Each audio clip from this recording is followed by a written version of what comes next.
오늘 저희가 그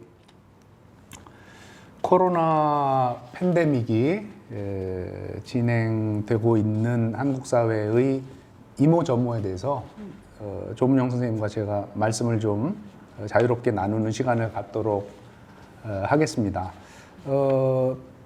한 6개월 정도 됐죠? 코로나 19가 예상했던 것보다 훨씬 더 맹렬하게, 그리고 어떤 종류의 예측도 벗어나면서 약간 초현실적인 상황을 만들고 있는 것 같아요. 이게 또 완전히 무슨 재난이 일어나서 모든 게 다 바뀌는 것도 아니면서 일상생활 거의 대부분을 바꿔놓은 것 같아서 적응을 하는 동시에 SF 영화 어딘가에서 볼 것 같은 그런 이상한 친숙한 미래이면서 낯선 미래가 지금 매일 지속되고 있는데, 많은 이야기도 나오고 있고 또 많은 예측들도 있습니다만, 조금 아쉽게 생각하는 것이 이게 한국 사회 기존에 갖고 있었던 문제들을 어떻게 변화시키면서 또 어떤 문제들을 더 증폭시키고 있는지, 이런 부분에 대해서 조금 진지한 그런 논의가 또 생각보다 많지는 않은 것 같다는 생각이 좀 들었습니다. 그래서 선생님 오늘 이제 사회학자와 인류학자라는 그런 입장에서 코로나 19를 사회의 어떤 배경을 놓고 이야기를 나누는데, 아마 저희에게 제일 좋은 화두는 작년에 그 개봉되었고 또 칸느와 아카데미에서 수상한 기생충이라는 영화가 시의적절할 것 같아요. 선생님 그 영화 보셨죠? 예, 봤죠. 개봉하자마자 보고. 한번... 재밌게 보셨습니까? 예, 저는 아주 재밌게 봤습니다.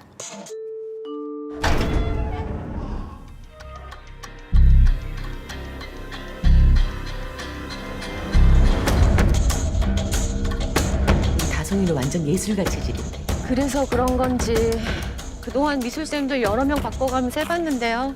제가 사람 하나 휙 하고 떠올랐는데,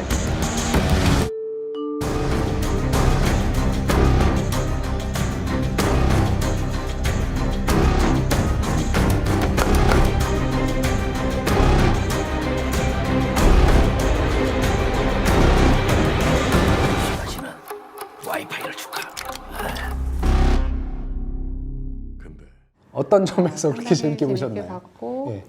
또 제가 부족함이 많지만 이제 그동안의 빈곤, 노동 이런 문제에 관심을 갖다 보니까 이 봉준호 감독 영화를 좋아했고, 원래 좋아하셨어요? 예, 원래 좋아했고 이 기생충 아주 기다리고 있었어요. 예. 그래서 이제 개봉하자마자 봤는데 다양한 평가가 가능하겠지만은 저는 처음에 봤을 때 아주 강렬하게 다가오더라고요. 가령 선생님 전공과 꼭 연관시키실 필요는 없지만 그럼에도 불구하고 그 영화가 선생님께 특별히 의미심장하게 다가온 테마나 장면 같은 게 있나요? 장면들도 많죠.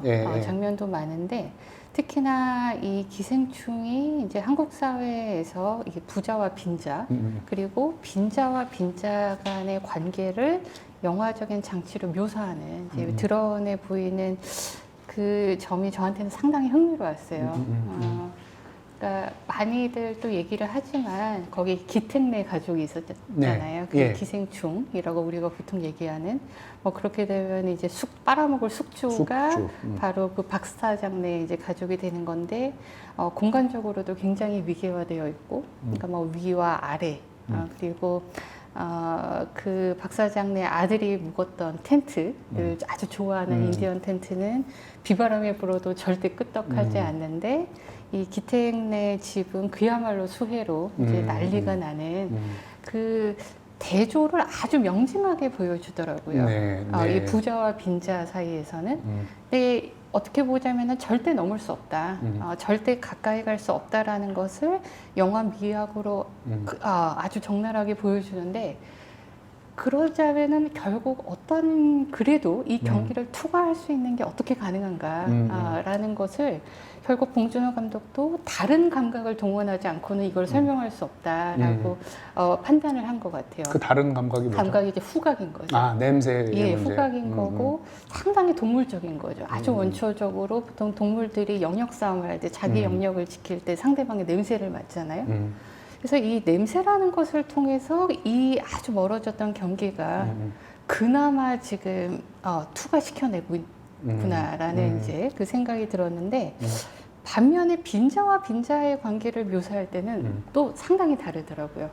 거기 그 기특네 가족이 있었고 네. 나중에 문광래 네. 이제 그 가정부였던 기생. 그렇죠. 예, 예. 예, 그 두 식구가 이제 싸움을 벌리는데 이거는 처음부터 육탄전을 방불케 하더라고요.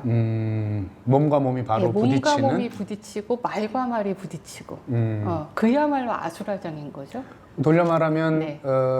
사장네 집과 네. 제 1차 기생 예. 가족의 예. 투쟁이 좀 더 상징적인 네. 느낌이 있다면 네. 여기는 상징성조차가 벗겨진 그렇죠. 채로 맞아요. 부딪히는 거군요. 네. 예. 네. 사실 우리가 일상생활에서 맞아요. 마주하는 그런 계급적인 그렇죠. 차이들의 부딪힘이 사실 그러하죠. 네. 예, 네. 예. 네. 그래서 이 빈자와 빈자 간의 어떤 불화, 갈등 이거는 제가 봤을 때는 자본주의 역사를 아주 관통하는 경관이라고 생각이 돼요. 우리가 보면은 아주 오래전에 이 프리드리 엥겔스가 이제 영국 노동계급에 대해서 얘기를 하면서 아일랜드 이주자와의 갈등을 얘기를 했었고 아주 먼 그 옛날부터 지금까지 계속해서 빈자들 간의 반목, 갈등, 불화 이것이 이제 자본주의가 낳은 가장 적나라한 풍경이다. 이거를 또 기생충에서 다시 한번 보여주고 있는데 조금 다르기는 합니다. 그러니까 예를 들면 기택네 가족에서 그나마 좀 상층부하고의 접촉면이 많았던 예. 그 기우라는 아들이 네, 있잖아요. 네, 그 아들. 아들은 그래도 섞이고 싶어 하고 자기가 과외로 가르치는 그 학생한테 내가 이 자리에 지금 어울리냐라는 것을 계속 확인하고 싶어 그 하고. 친구는 계획이 있잖아요. 그렇죠. 계획이 끝없이 있잖아요. 미래를 만들잖아요. 뭐 맞아요. 환상이라 할지라도. 맞아요. 그죠? 근데 그 정반대에 위치한 사람이 그 지하에서 아주 오랫동안 있었던 잘 적응한 것 같아요. 그 너무 사람은. 잘 그죠? 적응하고 잘 길들여져 있고 이 공간이 지금 자기한테 너무 편안하다고 얘기를 하는 그 부분이 현실성이 있다고 생각하십니까, 선생님? 저는 그래 또 있다라고 생각이 됩니다. 그렇습니까? 사실 그것 때문에 굉장히 지금 코로나 상황에서 좀 슬픈 장면들을 보고 있기도 한데요. 예. 왜냐하면 우리가 이제 불평등이라는 것을 얘기했을 때 더 예민한 사람이 있고 둔감한 사람들이 있어요. 예, 예. 근데 불평등을 불평등이라고 얘기할 수조차 없는, 인식할 수조차 없는 또 사람들이 한국 사회에 굉장히 많다라고 저는 생각을 하고 있습니다. 지금 코로나 상황에서 그 대조가 또 보이기도 하지 않는가라는 저는 또 생각이 들었어요. 아마 그 문제는 우리가 조금 뒤에 다시 네, 논의를 네. 할 수 있을 것 같고 아마 그 기생충에 대해서 우리가 한두 가지만 더 얘기를 하자면은 예. 이번 영화를 보면서 좀 놀랍다는 생각이 들었던 것이 어떤 종류의 사회과학 분석보다 직관적으로 한국 사회의 그 선들을 잘 드러낸 것 같이 느껴지고요. 그 중에 하나가 이제 우리가 얘기할 코로나와 좀 연관되는 거는 폭우가 오지 않습니까? 네. 그러니까 재난이 발생하는데 물론 큰 재난은 아닌데 아까 말씀하신 것처럼 낮은 곳에 있는 사람들은 속수무책으로 네. 그 물에 잠기는데 그 사장님의 정원의 그 비는 운치 있는 어떤 레저의 한 소품으로 여겨지더라고요.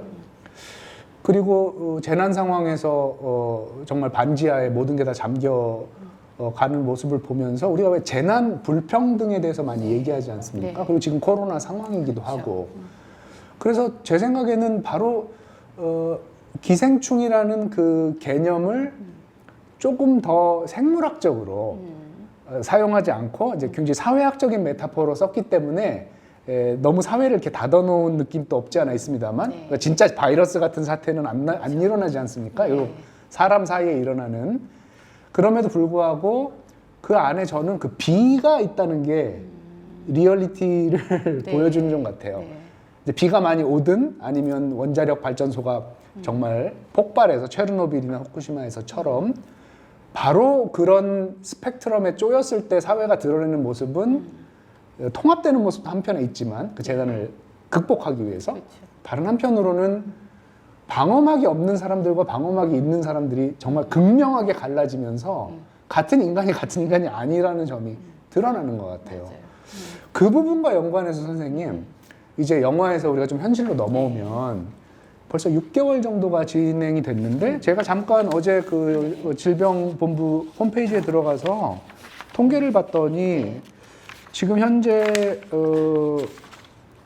국내에는 누적 확진자가 한 14,000명 정도? 14,000명. 예, 사망자가 297명이니까 거의 300명이고요.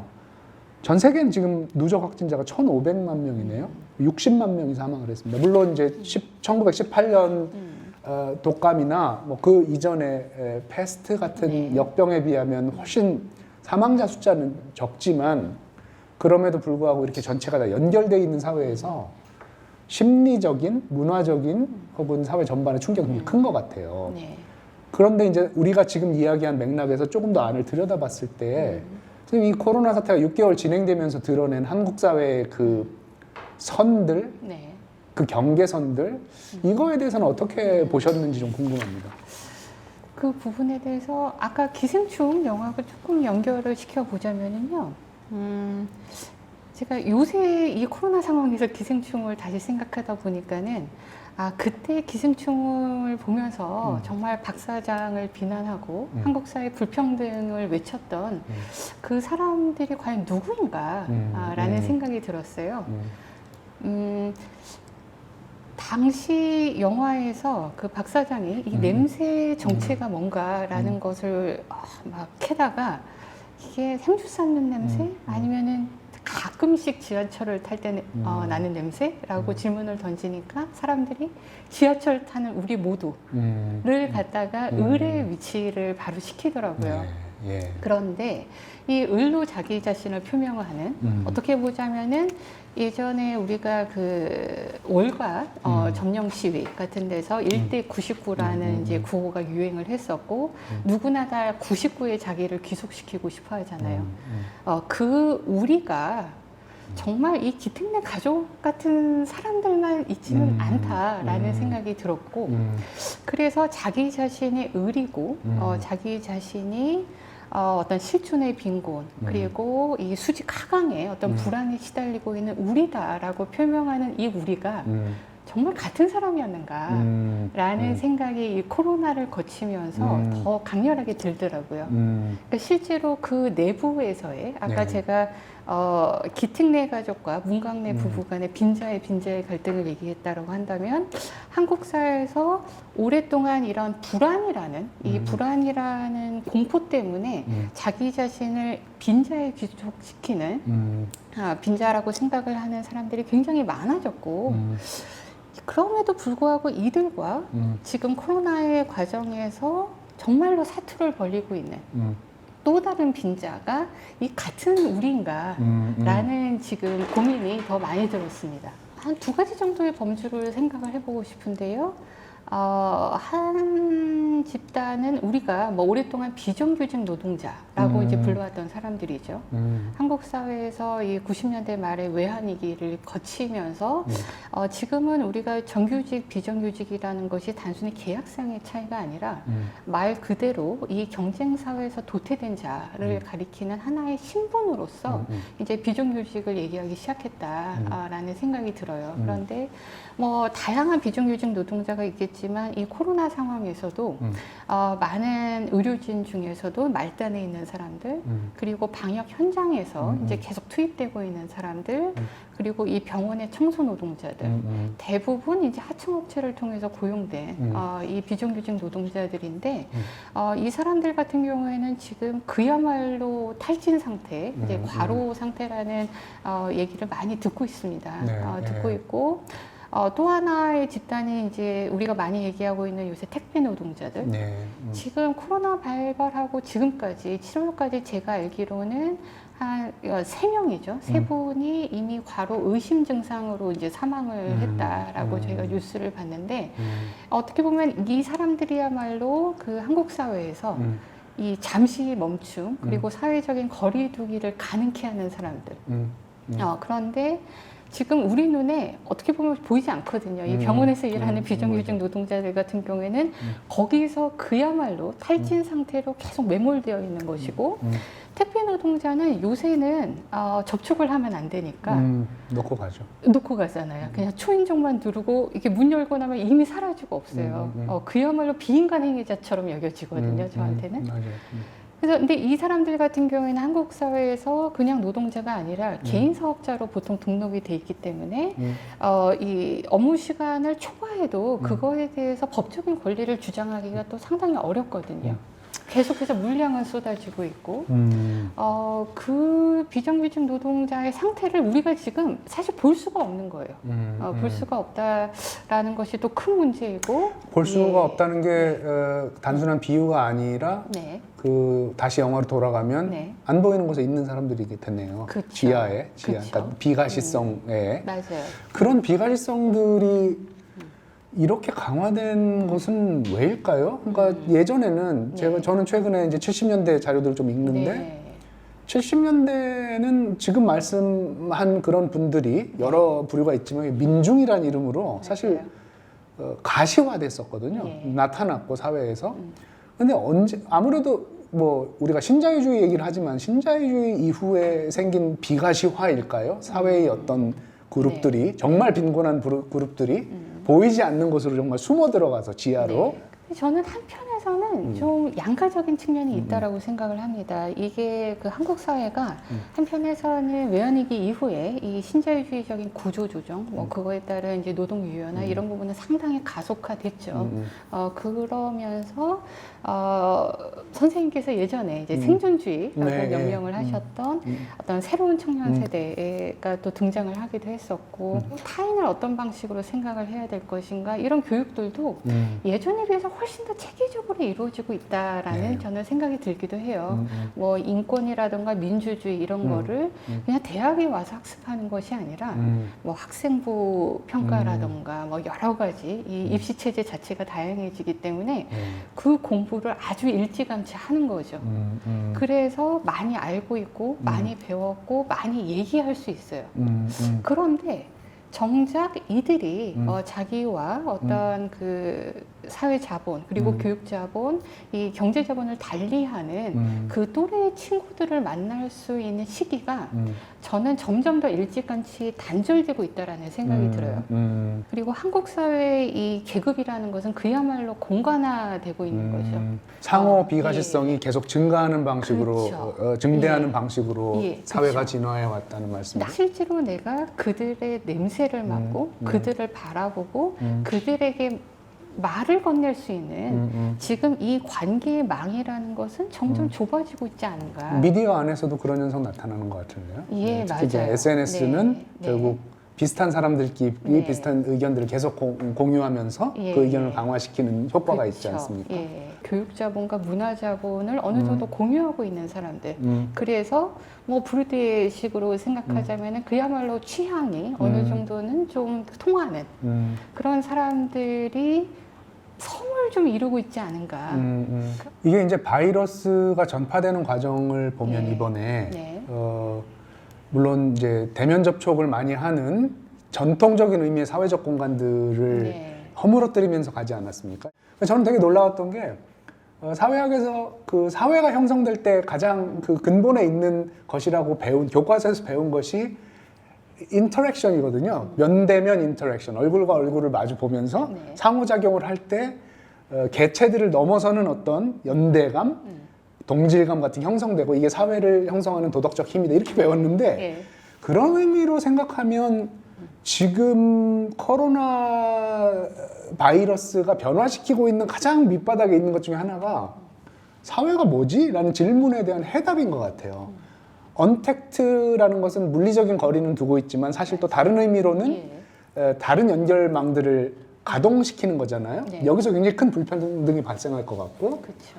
그 지금 저희는 사회라는 것을 하나의 개념으로 네. 생각하지만 어쨌든 코로나가 변화시키고 있는 이 사회라는 게 뭔가 선생님 말씀하신 대로 서로 간의 비가시성이 증대되면서 유사한 집단들끼리 모여서 어떤 큰 부족들이 형성되고 있는 것인지 네. 아니면 세계화의 흐름도 이제 끊기면서 또 다른 종류의 국가 중심의 어떤 정치 사회 질서가 재편되고 있는 것인지 이런 부분들에 대해 상당히 궁금한 점이 있어요. 물론 답은 없겠지만 네. 선생님 어떻게 보십니까? 저는 그런 경향이요. 코로나 이전부터 음. 이미 심화되고 있었다라는 그렇죠. 생각이 들고 이 코로나를 관통하면서 그야말로 더 적나라해지고 있다라는 생각이 이제 좀 더 많이 들었어요.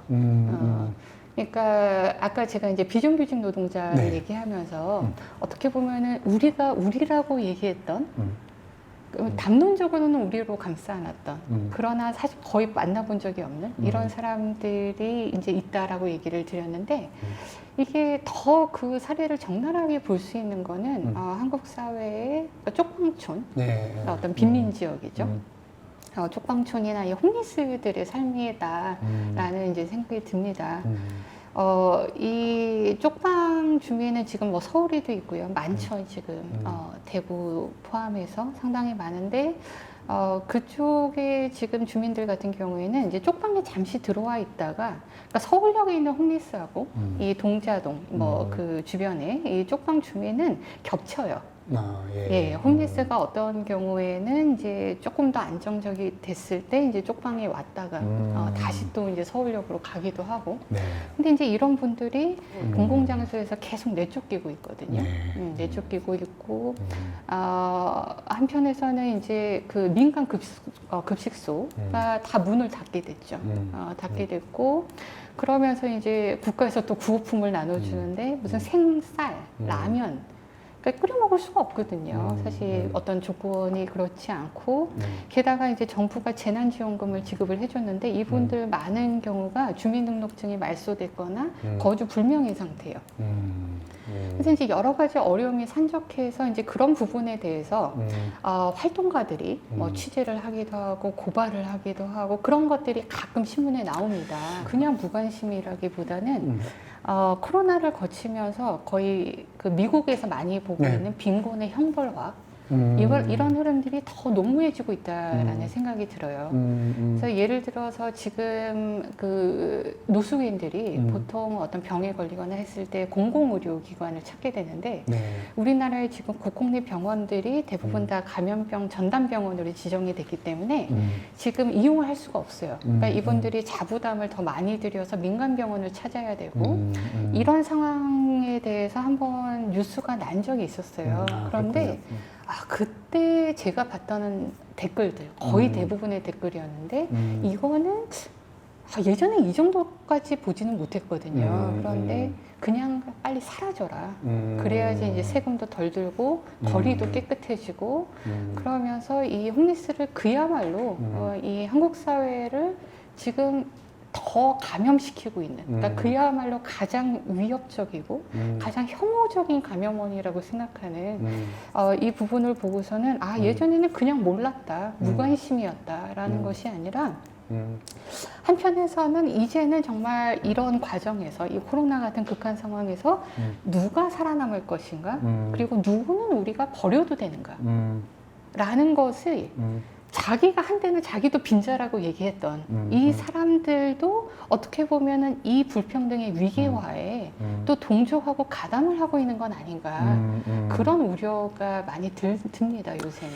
그렇게 보면 저는 선생님 말씀하신 거하고 조금 다른 각도이긴 하지만 한국 사회가 지금 어느 때보다도 그 우리라고 하는 그 주권자들 우리가 세계로 뻗어나가는 어떤 존재다라는 강력한 우리 의식이 있고 이것이 지금 여러 볼상 사나운 자들을 끌어내리는 탄핵적 욕망의 원동력이기도 하고 이것이 동시에 바이러스를 보는 시각이기도 한 것 같아요. 여기에 굉장히 큰 한국 사회의 역동성과 위험이 동시에 있는 것 같아요. 네. 아까 말씀하신 대로 그 우리는 어느 때보다 지금 상승하고 있는 것처럼 보이지만 네. 어느 때보다 더 배제시키는 힘으로 작용하는 거 아닌가 하는 생각이 듭니다. 그런데 또 한편으로는 과연 누가 정말 주권자야? 그리고 누가 지금 발언할 수 있는 을이냐 라고 이 부분을 좀 생각을 해본다면은 이 어떤 발화에 있어서의 위기 그리고 발화의 특권이라는 거 이것을 우리가 좀 여전히 고민해 보지 않을 수 없다라는 생각이 듭니다. 네.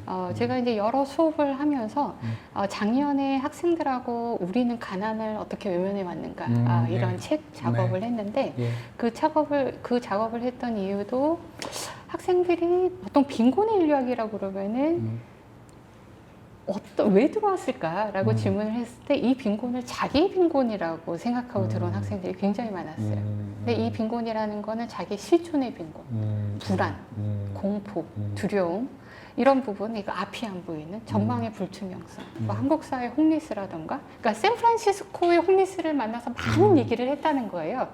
그런데 서울역에 누워있는 홈리스는 공포의 대상인 거예요. 그래서 이 간극을 과연 우리가 어떻게 이해할 것인가. 특히 이 쪽방촌 같은 경우에는 감염 위험 지역이다라고 그러면서 사람들이 주시하고 있거든요. 그런데 아직까지 아무 일도 일어나지 않았어요. 아직까지 감염자가 발생하지도 않았고, 그럼 그거를 그만큼 정부가 관심을 기울여 갖고 이렇게 잘 되고 있는 것인가라기보다는 그만큼 이건 어떤 활동가가 저한테 했던 얘기인데 그만큼 이 쪽방촌과 한국 사회의 단절을 보여주는 게 아닌가. 여기 자체가 이미 성이 돼 버렸기 때문에 연결이 끊어진.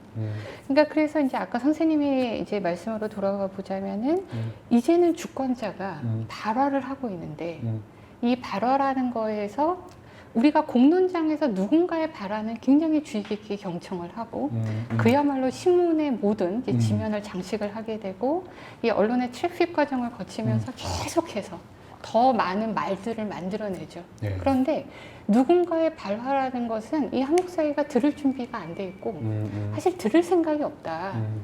이런 지금 격차가 계속해서 더 벌어지고 있는 게 아닌가. 그 우려가 좀 들긴 합니다. 예. 근데 이제 조금 넓은 수준에서, 조금 이게 폭넓은 수준에서 포스트 코로나를 저희가 뭐 예측하는 건 아니지만 전망한다고 해야 될까요? 그렇게 본다면 어떤 생각을 하고 계신지 좀 궁금해요. 네. 선생님도 전망하고 계세요? 저는 저도 전망을 하고 있습니다. 저 전망하고 있는데 네. 데이터에 근거한 게 아니기 때문에 네. 자신 있게 말씀 못 드리지만 전망한다기보다는 조망한다고 보는 게 맞는 것 같아요. 이제 보고는 있는데요. 저는 코로나19라는 그 사건이 어떻게 보면 그것을 독립시켜 놓고 볼 수 있는 사건이 아니라는 입장이 더 가까워요. 어떤 점에서 그러하냐면 여러 가지 바이러스 이제 아웃브레이크가 있었습니다. 이제 특히 21세기 들어서. 왜냐하면 그게 충격적이었던 게 우리가 대충 컨트롤 했다고 봤거든요. 20세기 후반에. 대규모 감염병은 이제 끝난 것 같다라고 했는데 뭐 에볼라도 그렇지만 특히 21세기에 이제 메르스, 사스, 뭐 신종플루 이런 것들이 계속 약 한 4, 5년을 주기로 동장을 하니까. 근데 이제 저는 그 바이러스의 등장뿐 아닌 좀 더 넓은 의미의 가령 2000년경에 폴 크루첸과 뭐 유진 스톰